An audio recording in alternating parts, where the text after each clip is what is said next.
ఇలా చిన్న టాపిక్ చెప్పుకొని ప్రాక్టికల్స్ చూద్దాము. Okay, so today's topic is listener. Okay, అసలు లిజనర్ అంటే ఏంటంటే, ఇప్పుడు మన ఒక డేటాబేస్లో డేటాబేస్ ఇన్స్టాలేషన్ చేసినాము, డేటాబేస్ క్రియేట్ చేసినాము. సో ఆ డేటాబేస్కి ఒక యూజర్ కానీ క్లయింట్ అప్లికేషన్ కానీ వచ్చి డేటాబేస్కి కనెక్ట్ కావాలి అంటే డేటాబేస్ సైడ్ ఒకరు ఆ రిక్వెస్ట్లు లిజన్ చేసే వాళ్ళు ఉండాలి. ఓకే, ఇప్పుడు ఎవరైతే రిక్వెస్ట్ తోటి వస్తారో డేటాబేస్ కనెక్ట్ కావడానికి వాళ్ళకనంటూ ఒక ప్రాసెస్ అనేది రెడీగా ఉండాలి, లిజన్ చేసి డేటాబేస్కి అసైన్ చేయడానికి. సో దానికి ఏమవుతుందంటే ఒక లిజనర్ అనే ప్రాసెస్ని మనం డేటాబేస్ సైడ్ ఒకటి క్రియేట్ చేస్తాం. సో అది ఎప్పుడైతే లిజనర్ని స్టార్ట్ చేసి పెడతామో అది ఏం చేస్తుందంటే ఎప్పుడైతే డేటాబేస్కి ఇన్కమింగ్ రిక్వెస్ట్లు వస్తాయో ఆ రిక్వెస్ట్లను తీసుకొని దాని కరెస్పాండింగ్ సర్వర్ ప్రాసెస్ని క్రియేట్ చేసి వాళ్ళిద్దరికి కనెక్షన్ అనేది అలొకేట్ చేస్తుంది అన్నట్టు. ఆ యూజర్కి ఈ సర్వర్ ప్రాసెస్ అనేది లిజనర్ అనేది హ్యాండ్ ఓవర్ చేస్తుంది. సో అట్లా లిజనర్ అనేది ఒక మీడియంగా వర్క్ చేస్తుంది. ఓకే, ఇప్పుడు ఇక్కడ క్లయింట్ మిషన్ ఉన్నది. ఓకే, ఈ క్లయింట్ మిషన్ వచ్చి ఈ డేటాబేస్లో కనెక్ట్ అవ్వాలి అంటే ఎలా కనెక్ట్ కావాలి అంటే ఒక పోర్ట్ ఉంది డేటాబేస్ సైడ్లో. ఏమవుతుందంటే ఒక పోర్ట్ ఉంటుంది. సో ఎప్పుడైతే ఈ యూజర్ వచ్చేసి ఆ పోర్ట్ కనెక్ట్ అవుతాడో ఆ పోర్ట్లో మనం ఏం చేస్తామంటే ఈ లిజనర్ ప్రాసెస్ని స్టార్ట్ చేస్తాము. సో ఈ లిజనర్ ప్రాసెస్ ఏం చేస్తుందంటే ఆ పోర్ట్ నుంచి ఏ రిక్వెస్ట్లు వచ్చినా రిసీవ్ చేసుకొని దాంట్లో ఉన్న ఎస్ఐడి లిస్టు ప్రకారము ఆ డేటాబేస్కి అనేది ఫార్వర్డ్ చేస్తుంది. అంటే ఆ డేటాబేస్కి ఆ సెషన్ అనేది క్రియేట్ చేస్తుంది. సో ఎప్పుడైతే ఒక యూజర్ ప్రాసెస్ వచ్చి డేటాబేస్కి కనెక్ట్ కావాలి అంటే త్రూ లిజనర్ అనేది అప్ ఉంటేనే కనెక్షన్ అనేది ఎస్టాబ్లిష్ అవుతుంది. ఓకే, అండ్ ఆ లిజనర్లో ఏముంటాయి అంటే నీ హోస్ట్ నేమ్ ఏంటి అంటే సర్వర్ హోస్ట్ నేమ్ ఏంటి, ఏ పోర్ట్లో ఈ లిజనర్ అనేది లిజన్ చేయాలి, అండ్ ప్రోటోకాల్ ఏంటి, ఏ ప్రోటోకాల్ తోటి కనెక్షన్ అనేది వస్తుంది, అండ్ ఎస్ఐడి నేమ్, ఈ డీటెయిల్స్ అనేవి మన లిజనర్ ఫైల్లో ఉంటాయి. ఓకే, సో ఈ లిజనర్ కాన్ఫిగర్ చేసినప్పుడు listener.ora అనే ఒక ఫైల్ అనేది క్రియేట్ అవుతుంది. ఓకే, ఆ ఫైల్ ఎక్కడ క్రియేట్ అవుతుందంటే అరకిల్ హోమ్ నెట్వర్క్ అడ్మిన్ అనే ఫోల్డర్ ఉంటుంది. దాన్ని టిఎన్ఎస్ అడ్మిన్ అనే పారామీటర్ తోటి కూడా మనం డిఫైన్ చేస్తాం. Okay, so Oracle home network admin అనే ఫోల్డర్లో రెండు మెయిన్ కాన్ఫిగరేషన్ ఫైల్స్ ఉంటాయి. ఒకటి లిజనర్ ఫైల్ ఉంటుంది, ఒకటి టిఎన్ఎస్ నేమ్స్ డాట్ ఓరా ఫైల్ ఉంటుంది. అదేమో నెట్వర్క్ రిలేటెడ్, ఇదేమో లిజనింగ్కి సంబంధించింది. ఓకే, సో ఈ లిజనర్ అనేది మనం క్రియేట్ చేసినప్పుడు అక్కడ క్రియేట్ అవుతుంది. అక్కడ నుంచి మనం స్టార్ట్ చేస్తే అది ready for receiving incoming connections అండి. ఓకే, సో ఎప్పుడైతే క్లయింట్ డేటాబేస్కి కనెక్ట్ కావాలనుకుంటాడో అప్పుడు మనం ఇక్కడ లిజనర్ స్టార్ట్ చేస్తే ఈ క్లయింట్ దగ్గర మనకు ఏముంటాయి అంటే ఈ హోస్ట్ నేము, ఏ పోర్ట్ నుంచి కనెక్ట్ కావాలి, ఏ ఎస్ఐడి కనెక్ట్ కావాలని ఇన్ఫర్మేషన్ క్లయింట్ పాస్ చేస్తాడు. సో అప్పుడు ఏం చేస్తుంటే ఆ హోస్ట్ నేమ్లో ఆ పోర్ట్ నెంబర్ దగ్గరికి వచ్చేసి నీ రిక్వెస్ట్ వస్తుంది. రిక్వెస్ట్ రాగానే లిజనర్ దాన్ని రిసీవ్ చేసుకుని ఒక సర్వర్ ప్రాసెస్ని క్రియేట్ చేసి వాటికి కనెక్షన్ అనేది పాస్ చేస్తుంది. Okay, so when a connection request is made by a client to a server, the listener performs one of the following actions. ఈ యాక్షన్స్ అనేది పాస్ చేస్తుంది. ఏం చేస్తుంది అంటే స్పాన్స్ ఏ సర్వర్ ప్రాసెస్ అంటే ఒక సర్వర్ ప్రాసెస్ని స్టార్ట్ చేస్తుంది and passes the connection to it, and ఏదైతే ఇన్కమింగ్ కనెక్షన్ వచ్చిందో అది ఆ సర్వర్ ప్రాసెస్కి అనేది పాస్ చేస్తుంది. And hand off the connection to a dispatcher or a server process in the shared server configuration. Okay, ఈ షేర్డ్ సర్వర్ కాన్ఫిగరేషన్లో ఏముంటుంది అంటే ప్రీ డిఫైన్డ్ డిస్పాచర్స్ అనేవి క్రియేట్ అయి ఉంటాయి. సో ఎప్పుడైతే రిక్వెస్ట్ వస్తుందో అది లిజనర్ ఏం చేస్తున్నాడో ఆ డిస్పాచర్ ప్రాసెస్కి ఇస్తుంది. ఆ డిస్పాచర్ ప్రాసెస్ ఏమవుతుందంటే ఒక డిస్పాచర్ క్యూ అనేది క్రియేట్ అయ్యి, ఇన్ డీటెయిల్గా నేను తర్వాత చెప్తా, ఒక డిస్పాచర్ క్యూ క్రియేట్ అయ్యి ఆ క్యూలో పెడితే ఆ సర్వర్ ప్రాసెస్లు అనేవి ఆ క్యూలోకి వెళ్ళి తీసుకొని ఆ రిక్వెస్ట్ను ప్రాసెస్ చేసి మళ్ళీ హ్యాండ్ ఓవర్ చేస్తుంటాయి. సో అలా డిస్పాచర్ షేర్డ్ సర్వర్ మోడల్లో కూడా ఈ లిజనర్ అనేది ఏం చేస్తుంది అంటే డిస్పాచర్కి హ్యాండ్ ఓవర్ చేస్తుంది కనెక్షన్ని. Okay, and redirect the connection to dispatcher or server process. Dispatcher ఉంటే డిస్పాచర్కు, లేదంటే సర్వర్ ఉంటే సర్వర్ ప్రాసెస్కి కనెక్షన్ అనేది రీడైరెక్షన్ అనేది లిజనర్ ప్రాసెస్ చేస్తుంది. Okay, and listener dot ora ఫైల్లో మనకి ఏమేమి కాన్ఫిగరేషన్స్ ఉంటాయి. ఎప్పుడైతే ఆరకల్ సాఫ్ట్వేర్ ఇన్స్టాల్ చేస్తామో ఒక లిజనర్ అనేది క్రియేట్ అవుతుంది బై డిఫాల్ట్గా. ఆ లిజనర్కి డిఫాల్ట్ నేమ్ ఏముంటుంది అంటే బై డిఫాల్ట్గా లిజనర్ అనే నేమ్ తోటే క్రియేట్ అవుతుందండి లిజనర్. ఓకే, ఇలా కాకుండా మనం కస్టమ్ లిజనర్ క్రియేట్ చేసుకోవాలంటే క్రియేషన్ టైంలో చేంజ్ చేసుకోవచ్చు, లేదంటే ఆఫ్టర్ డేటాబేస్ క్రియేషన్ అయిన తర్వాత కూడా మనము ఇంకొక డిఫరెంట్ లిజనర్ కూడా క్రియేట్ చేసుకోవచ్చు. అదేంటనేది ఫర్దర్గా చూద్దాం. ఓకే, బై డిఫాల్ట్గా మాత్రం లిజనర్ నేమ్ లిజనర్ అని ఉంటుంది. ఓకే, అండ్ పోర్ట్ నెంబర్ 1521 ఇది డిఫాల్ట్ పోర్ట్. ఇప్పుడు ఒక డేటాబేస్ యొక్క ఇప్పుడు ఒక సర్వర్లో డేటాబేస్ ఇన్స్టాల్ అయ్యింది. ఇక్కడ నుంచి ఇప్పుడు ఇన్కమింగ్ కనెక్షన్ వస్తే తీసుకోవాలి అంటే డిఫాల్ట్ పోర్ట్ నెంబర్ 1521 అని ఉంటుంది. అలా కాకుండా నువ్వు డిఫరెంట్ పోర్ట్ నెంబర్ కూడా ఇచ్చుకోవచ్చు. ఓకే, డిఫాల్ట్ పోర్ట్ నెంబర్ మాత్రం 1521 ఉంటుంది. ప్రోటోకాల్ ఏ ప్రోటోకాల్ తోటి వస్తుంది అంటే టీసీపీ ఐపీ ఐపీసీ అనే ప్రోటోకాల్స్ తోటే కనెక్షన్ అని వస్తే రిసీవ్ చేసుకుంటుందండి. సపోజ్ ఇప్పుడు 1521 అనే పోర్ట్ ఉందన్న, ఇక్కడ నుంచి రిక్వెస్ట్ వచ్చింది. ఈ రిక్వెస్ట్ వచ్చినాక నువ్వు ఈ టీసీపీ ఐపీ ప్రోటోకాల్ తోటి రాకపోతే ఆ కనెక్షన్ రిసీవ్ చేసుకో. ఓన్లీ టీసీపీ ఐపీ రిక్వెస్ట్ తోటే రావాలన్నట్టు కనెక్షన్ రిక్వెస్ట్. అప్పుడే ఆ కనెక్షన్ తీసుకొని ఫార్వర్డ్ చేస్తుంది. అండ్ ఎస్ఐడి నేమ్ కూడా ఉంటుంది. ఓకే, ఎస్ఐడి నేమ్ అంటే డిఫాల్ట్గా ఇన్స్టాన్స్ నేమ్ ఉంటుంది. హోస్ట్ నేమ్ అంటే మనకి ఇప్పుడు సర్వర్లో ఇన్స్టాల్ చేసినామంటే దీనికి ఒక నేమ్ ఉంటుంది కదా, దాన్ని హోస్ట్ నేమ్ అంటాం అన్నట్టు. సో ఆ హోస్ట్ నేమ్, ఈ ఎంట్రీస్ అన్ని మనం listener.ora ఫైల్లో ఉంటాయి. ఓకే, ఆ sample.listener.ora ఫైల్ అనేది ఇలా ఉంటుంది. ఓకే ఓకే sample.listener.ora ఫైల్ అనేది ఇలా ఉంటుంది. ఓకే, లిజనర్ అని చెప్పేసి అడ్రస్ లిస్ట్లో టీసీపీ ప్రోటోకాల్ ఉంటుంది. హోస్ట్ నేమ్ మన డేటాబేస్ సర్వర్ ఇన్స్టాల్ చేసిన సర్వర్ హోస్ట్ నేమ్ ఉంటుంది. పోర్ట్ నెంబర్ 1521 ఉంటుంది. అండ్ ఎస్ఐడి అండర్స్కోర్ లిస్ట్ ఉంది కదా, ఇక్కడ మల్టిపుల్ ఎస్ఐడిస్ మల్టిపుల్ డేటాబేసెస్ ఉన్నాయి నీ దాంట్లో. బట్ ఒకటే లిజనర్ మల్టిపుల్ డేటాబేసెస్కి రిక్వెస్ట్ పాస్ చేయాలి అంటే ఎస్ఐడి లిస్ట్ పెట్టి ఇక్కడ ఎస్ఐడిస్ 2 ఎస్ఐడిస్ ఉంటే 2 ఐడీస్, 3 ఎస్ఐడిస్ ఉంటే 3 ఐడీస్, ఎన్ని డేటాబేస్ ఉంటే అన్ని డేటాబేస్ ఎస్ఐడి ఇక్కడ పాస్ చేసినాం అనుకో, ఒకటే లిజనరు సర్వర్ సైడ్ ఉంటుంది.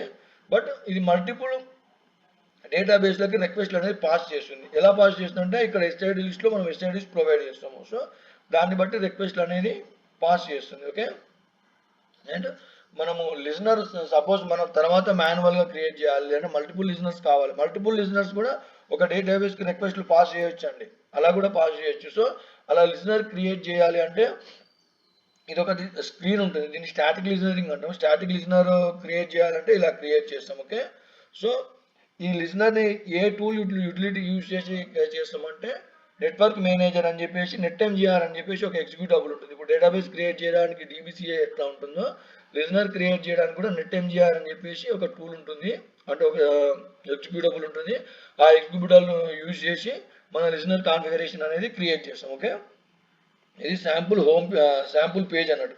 ఈ ఫామ్ నుంచి మనం కాన్ఫిగరేషన్ అనేది చేస్తాము. ఇక్కడ listener name by default listener అని ఉంటుంది, దీన్ని మనం చేంజ్ చేసుకోవచ్చు. Okay, so creating additional listeners create చేయాలంటే బై డిఫాల్ట్గా లిజనర్ నేమ్ లిజనర్ తోటి క్రియేట్ అవుతుంది. If you need to create additional listeners following details ఈ స్టెప్స్ తోటి క్రియేట్ చేస్తాం. ఓకే, సో నెట్వర్క్ మేనేజర్ అని చెప్పేసి NetMGR అనేసి ఎగ్జిక్యూటబుల్ని రన్ చేసినాక మనకు ఈ స్క్రీన్ వస్తుంది. ఓకే, ఈ స్క్రీన్లో లిజనర్ దాన్ని క్లిక్ చేసుకొని ఈ లిజనర్ ఐకాన్ని క్లిక్ చేసి ప్లస్ బటన్ క్లిక్ చేయాలి. ఓకే, క్లిక్ చేసిన తర్వాత లిజనర్ నేమ్ని పాస్ చేయాలి. లిజనర్ నేమ్ని పాస్ చేసిన తర్వాత ఇక్కడ డ్రాప్ డౌన్ లిస్ట్ ఉంటుంది, మన కాన్ఫిగరేషన్ మళ్ళీ డీటెయిల్గా చూపిస్తా. ఓకే, డ్రాప్ డౌన్ లిస్ట్లో లిజనింగ్ లొకేషన్ అనేది లిజనింగ్ లొకేషన్ సెలెక్ట్ చేసుకొని నెట్వర్క్ మేనేజర్ లిజనర్ అని చెప్పేసి సెలెక్ట్ చేసుకోవాలి. సెలెక్ట్ చేసుకున్న తర్వాత యాడ్ బటన్ క్లిక్ చేసి అడ్రస్ బటన్ క్లిక్ చేస్తాం. ఓకే, ఇక్కడ ఇది క్లిక్ చేసిన తర్వాత ఇక్కడ వస్తుందండి, ఇక్కడ మనం దాన్ని సెలెక్ట్ చేసుకొని మళ్ళీ యాడ్ బటన్ కొట్టినాం అనుకో, నెక్స్ట్ ఇంకొక అడ్రస్ని యాడ్ చేయడానికి వస్తుంది. అడ్రస్ని యాడ్ చేసిన తర్వాత మన TCP/IP ప్రోటోకాల్ ఇస్తాము, హోస్ట్ నేమ్ ఇస్తాము, పోర్ట్ నెంబర్స్ ప్రొవైడ్ చేస్తాము. పోర్ట్ నెంబర్స్ని ప్రొవైడ్ చేసి ఎప్పుడైతే సేవ్ అని కొడతామో నీకు listener.ora ఫైల్లో ఇంకొక ఎంట్రీ పడిపోతుంది అన్నట్టు. ఇప్పుడు మల్టిపుల్ లిజనర్స్ క్రియేట్ చేసినాము అనుకో, ఆ listener.ora ఫైల్లో ఇంకొక ఎంట్రీ అనేది పడిపోతుంది. ఓకే, సో అట్లా మనం మల్టిపుల్ లిజనర్స్ని క్రియేట్ చేయొచ్చు, మల్టిపుల్ లిజనర్స్ని స్టార్ట్ చేసి ఒకటే డేటాబేస్కి లిజన్ చేయొచ్చు, లేదంటే మల్టిపుల్ డేటాబేసెస్కి కూడా లిజన్ అనేది చేయొచ్చు. ఓకే, ఇలా కాన్ఫిగర్ చేస్తాము. లిజనర్ క్లిక్ చేసిన తర్వాత ఇక్కడ డేటాబేస్ సర్వీస్ సెలెక్ట్ చేసుకుంటాము, ఈ డేటాబేస్ డీటెయిల్స్ సెలెక్ట్ చేసుకుంటాము. ఆ తర్వాత యాడ్ డేటాబేస్ కాకుండా ఇక్కడ డ్రాప్ డౌన్ లిస్ట్లో నెట్వర్క్ కాన్ఫిగరేషన్ సెలెక్ట్ చేసుకుని యాడ్ అడ్రస్ అని చెప్పేసి అడ్రస్ కాన్ఫిగరేషన్స్ కూడా చేస్తాం అన్నట్టు. ఓకే, ఆ తర్వాత ఆ లిజనర్కి లాగిన్ ట్రేస్ ఎనేబుల్ చేయాలి అని అనుకుంటే ఆ లిజనర్ని ఇక్కడ సెలెక్ట్ చేసుకున్నాక ఇక్కడ ట్రేసింగ్ అండ్ డిబగింగ్ అనే ట్యాబ్ ఉంటుంది, ఆ ట్యాబ్ని సెలెక్ట్ చేసుకొని ఏ లెవెల్ ఆఫ్ ట్రేస్ ఎనేబుల్ చేయాలి అని చెప్పేసి సెలెక్ట్ చేసుకుంటాం అక్కడ. ఓకే, డైనమిక్గా ఆన్ ద ఫ్లైలో నువ్వు లిజన్ చేయాలి అని అనుకున్నావు అనుకో, హోస్ట్ నేమ్, పోర్ట్ నెంబర్ ఇవన్నీ ప్రొవైడ్ చేయాల్సిన అవసరం లేదు. డైరెక్ట్ నువ్వు సర్వీస్ నేమ్ ఇచ్చినావంటే ఆ సర్వీస్ నేమ్ నుంచి కనెక్షన్ అనేది ఎస్టాబ్లిష్ అవుతుంది. ఆ సర్వీస్ నేమ్ అనేది డైనమిక్గా కావాలి అనుకుంటే మనం పారామీటర్ ఫైల్లో service_names అనే పారామీటర్ను పెట్టి ఒక నేమ్ ప్రొవైడ్ చేస్తాం. Service under score name is equal to something. ఇప్పుడు మనకు DevDB అని ఉంది కదా, DevDB1 అని ఇస్తా సర్వీస్ నేమ్తో. DevDB నేమ్ 1 అని ఇచ్చిన తర్వాత దాన్ని ఏం చేస్తా అంటే రిజిస్టర్ చేస్తా లిజనర్ తోటి. ఒకసారి రిజిస్టర్ చేసినాం అనుకో, ఇంకా నెక్స్ట్ టైం ఏం చేస్తామంటే దానికి మనం ఏం మాడిఫికేషన్ చేసినా అని లిజనర్ రీస్టార్ట్ చేయాల్సిన అవసరం లేదంటే ఆటోమేటిక్గా కాన్ఫిగరేషన్ అనేది అయిపోతుంది. డేటాబేస్కి డైరెక్ట్గా కనెక్షన్ అనేది ఎస్టాబ్లిష్ చేయొచ్చు. ఓకే, ప్రాక్టికల్గా నేను మళ్ళీ ఇన్ డీటెయిల్గా నేను చూపిస్తాను. ఓకే, ఒక డైనమిక్ సర్వీస్ రిజిస్ట్రేషన్ అనేది పీమాన్ అనేది కాన్ఫిగర్ చేస్తున్నాడు. పీమాన్ అనే బ్యాక్గ్రౌండ్ ప్రాసెస్ రెస్పాన్సిబిలిటీ. ఇంకొక రెస్పాన్సిబిలిటీ ఏంటంటే ఈ డైనమిక్ సర్వీస్ రిజిస్ట్రేషన్ లిజనర్ తోటి చేసేది పీమానే చేస్తుంది. Okay, by default PMON registers with the local listener on the server side with the following settings. Okay, listener name, protocol, TCP IP, SID name, host name. Okay okay ఎలా పెడతాము, local underscore listener is equal to ఈ మొత్తం full description పెట్టొచ్చు. లేదు అంటే ఈ ఎంట్రీని మొత్తం tns.ora ఫైల్లో పెట్టేసి జస్ట్ ఈ యొక్క నేమ్ని తీసుకొచ్చి ఇక్కడ మనము డిఫైన్ చేసుకోవచ్చు అన్నట్టు. ఓకే, అది ఎలా డిఫైన్ చేస్తామని చెప్పేసి నేను మళ్ళీ డీటెయిల్గా చూపిస్తాను. ఓకే, నెక్స్ట్ లిజనర్ అనే టూల్ని ఎలా యూజ్ చేస్తాము, ఎలా స్టార్ట్ చేస్తాము అంటే LSNR అనే CTL అనేది ఒక టూల్ ఉంటుంది. ఇప్పుడు నువ్వు SQL బేస్డ్ అని కొడితే నీకు SQL ప్రాంప్ట్ ఎలా ఓపెన్ అవుతుందో LSNR CTL అని చెప్పేసి ఎంటర్ కొడితే అది కూడా LSNR CTL అనే ప్రాంప్ట్ ఓపెన్ అవుతుంది. ఆ ప్రాంప్ట్ ఓపెన్ అయిన తర్వాత ఇక్కడ మనం కమాండ్స్ అనేవి పాస్ చేస్తాం అన్నట్టు. స్టార్ట్ లిజనర్ అని చెప్పేసి లిజనర్ చెప్తే లిజనర్ స్టార్ట్ అవుతుంది. నెక్స్ట్ ఒక డిఫాల్ట్ లిజనర్ బై డిఫాల్ట్ ఈ నేమ్ తోటి ఉంటుంది. ఇలా కాకుండా వేరే నేమ్ తోటి ఉన్న దాన్ని కూడా నువ్వు రిజిస్టర్ చేయాలనుకో, set current listener is equal to listener two అని చెప్పేసి ఒక లిజనర్ నేమ్ తోటి క్రియేట్ చేసి దాన్ని డిఫాల్ట్గా కూడా చేయొచ్చు అన్నట్టు. ఓకే, అయితే ఇప్పుడు లిజనర్ నేము లిజనర్ అని ఉంది అనుకో, నువ్వు ఏం చేస్తావు అంటే LSNR CTL స్టార్ట్ అని కొట్టినావంటే డిఫాల్ట్ లిజనర్ స్టార్ట్ అవుతుంది. అలా కాకుండా నువ్వు లిజనర్ అనే నేమ్ కాకుండా వేరే నేమ్ తోటి లిజనర్ క్రియేట్ చేసినావు అనుకో, దాన్ని స్టార్ట్ చేయాలంటే LSNR CTL స్టార్ట్ ఆ లిజనర్ నేమ్ అనేది ప్రొవైడ్ చేయాలి. ఎందుకంటే అది డిఫాల్ట్ కాదు కదా, మనకి కస్టమ్గా క్రియేట్ చేసుకున్నాం నేమ్ని. డిఫాల్ట్ లిజనర్ నేమ్ లిజనర్ అని ఉంటుంది. అలా కాకుండా నేను ఏం చేసిన అంటే DevDB1 2 అని చెప్పేసి లిజనర్ నేమ్ ఇచ్చిన. సో అది రికగ్నైజ్ చేయదు బై డిఫాల్ట్గా. సో దాన్ని మాన్యువల్గా స్టార్ట్ చేయాలంటే LSNR CTL స్టార్ట్ ఆ లిజనర్ నేమ్ అనిస్తే ఆ పర్టికులర్ లిజనర్ స్టార్ట్ అవుతుంది. అలా కాకుండా జస్ట్ నేను LSNR CTL అని కొడతాను, కొట్టంగానే నా కస్టమ్ లిజనర్ కూడా స్టార్ట్ అవ్వాలి అంటే దాన్ని మనం డిఫాల్ట్ చేయాలి. దాన్ని ఇలా డిఫాల్ట్ చేస్తే ఆ కస్టమ్ లిజనర్కి నేమ్ ఇవ్వకుండా అని ఆటోమేటిక్గా స్టార్ట్ అయిపోతుంది అన్నట్టు. ఓకే, స్టార్ట్ చేయాలంటే స్టార్ట్ లిజనర్ నేమ్, స్టాప్ చేయాలంటే స్టాప్ లిజనర్ నేమ్ అని చెప్పేసి స్పెసిఫై చేస్తాం. ఓకే, ఇలా LSNR టూల్ నుంచి ఇప్పుడు LSNR CTL అని చెప్పేసి ఎంటర్ కొట్టి ఆ ప్రాంప్ట్లో స్టార్ట్ అని చెప్పేసి కొట్టవచ్చు. లేదంటే మొత్తం కమాండ్ లైన్లో కూడా ఇలా పాస్ చేయొచ్చు అన్నట్టు. LSNR CTL start listener name ఇస్తే ఆ లిజనర్ అనేది స్టార్ట్ అవుతుంది. స్టాప్ చేయాలంటే LSNR CTL స్టాప్ ఆ లిజనర్ నేమ్ ఇస్తే ఆ లిజనర్ అనేది స్టాప్ అవుతుంది. అలా కాకుండా త్రూ ప్రాంప్ట్లో చేయాలి అంటే LSNR CTL అని చెప్పేసి ఎంటర్ కొడితే మనకి SQL ప్రాంప్ట్ ఎట్లా ఓపెన్ అవుతుందో అలాగే LSNR CTL ప్రాంప్ట్ అనేది ఓపెన్ అవుతుంది. ఆ తర్వాత స్టాప్ లిజనర్ నేమ్ అనిస్తే లిజనర్ స్టాప్ అవుతుంది. స్టార్ట్ లిజనర్ నేమ్ అనిస్తే లిజనర్ అనేది స్టార్ట్ అవుతుంది. ఓకే, ఆ తర్వాత ట్రేస్ మనం కాన్ఫిగరేషన్ చేసినప్పుడు ట్రేస్ పారామీటర్ పెట్టినాం కదా, కాన్ఫిగరేషన్ చేసిన తర్వాత కూడా నువ్వు ట్రేస్ ఎనేబుల్ చేయాలి అని అనుకుంటే ఇలా set trace under score level అని చెప్పేసి ట్రేస్ ఎనేబుల్ చేయొచ్చు.